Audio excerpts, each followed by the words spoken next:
Hello दोस्तों, हमारे सुशीला किरण के गीत में आप सबका बहुत बहुत स्वागत करते हैं, वेलकम करते हैं और अभिनंदन करते हैं। आज आप लोगों को चैत रामनवमी के उपलक्ष्य में श्री राम का सोहर गीत सुनाने जा रहे हैं। आप लोग फुलवार करके जरूर सुनिएगा और सुशीला किरण के गीत चैनल को ज्यादा से ज्यादा सपोर्ट कीजिए। बहुत प्यारा, बहुत अच्छा सोहर गीत है और चैत रामनवमी के उपलक्ष्य में हम लोग सुनाने जा रहे हैं। राम श्री राम के ऊपर है। अब सिया माता वो जग ठाने हैं और सिया माता को के बिना वो जग अधूरा है, इसलिए उसको उनको लेने जाते हैं। देखिए सीता माता आती हैं कि नहीं आती हैं, आप लोग इस गाना के माध्यम से जरूर सुनिएगा। हाँ, उसी के ऊपर आधारित है सोहर गीत। बहुत प्यारा गीत है सीता मैया का और श्री रामचंद्र जी का। आप लोग लास्ट तक जरूर बने रहेंगे। अगर लास्ट तक बने रहेंगे तभी समझ में आएगा कि लास्ट में क्या होता है, सीता मैया आती हैं या नहीं आती हैं। अगर पसंद आएगा तो कमेंट करके जरूर बताइएगा। चलिए हम लोग सुनाते हैं। चैत महीना तिथि नवमी रामन जग ठानै, रामन जग ठानै हो। रामा बिनु रे शीतल जग सुना, शीतल लाई आवो, शीतल लाई आयाऊ हो। रामा बिनु रे शीतल जग सुना, शीतल लाई आवो, शीतल लाई आवो हो। दुई कार जोड़े राजा रामचंद्र, गुरु से अरज कर विनीति बहुत कर, विनती बहुत कर हो। गुरु हमारे बोलाए नाही आई है, आपुन लाई आवो, आपुन लाई आवो। गुरु हमारे बोलाए नाही आई है, आपुन लाई आवो, आपुन लाई आवो।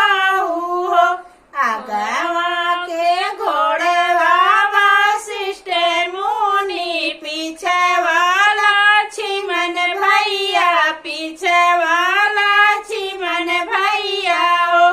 आरे आढ़ बछड़या मदवासी, तो सिया कायानन चले, सिया कायानन चले हो।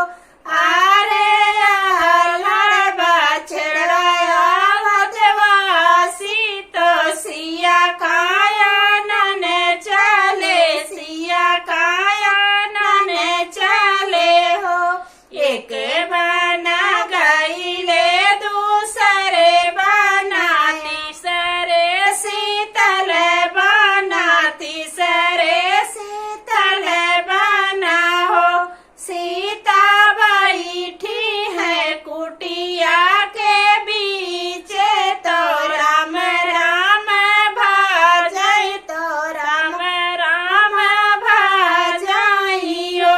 सीता बैठी है कुटिया के बीच, तो राम राम भाजई, तो राम राम भाजई हो।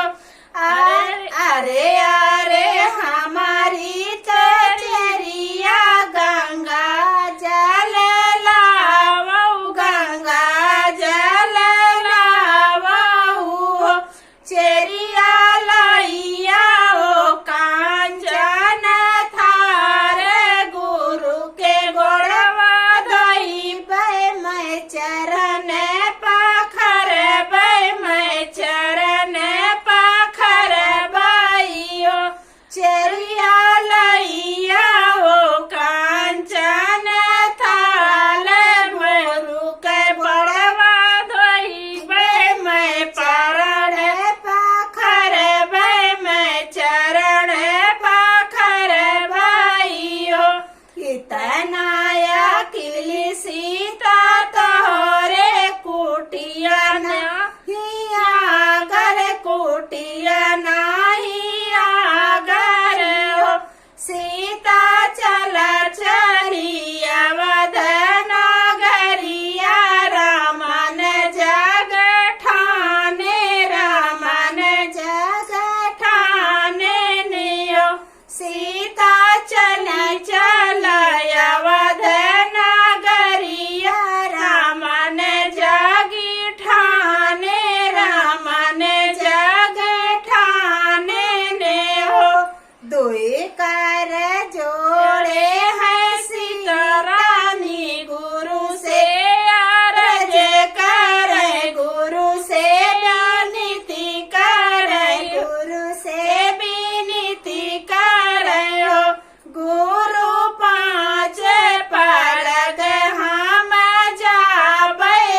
जाबे परग भुइया जाबाई हो। चैत महीना तिथि नवमी रामन जगी ठाने रामन जगी ठाने हो। रामा बिनु रे शीतला जगे सोना शीतला लाइया वहु शीतला लाइया वहु। रामा बिनु रे शीतला जगे सोना शीतला लाइया वहु शीतला लाइया वहु। हेलो साथी, चैत्र रामनवमी के उपलक्ष्य में बहुत प्यारा सोहर गीत है। आप लोग लास्ट तक जरूर सुनिएगा और कमेंट में जरूर बताना कि हमारा सोहर गीत आप लोगों को कैसा लगा। बहुत प्यारा गीत है, बहुत अच्छा गीत है, एकदम राम के ऊपर है और सीता माता के ऊपर है। आप लोग लास्ट तक जरूर बने रहिएगा और फिर मिलेंगे हम लोग अगले गाने के साथ। तब तक के लिए धन्यवाद।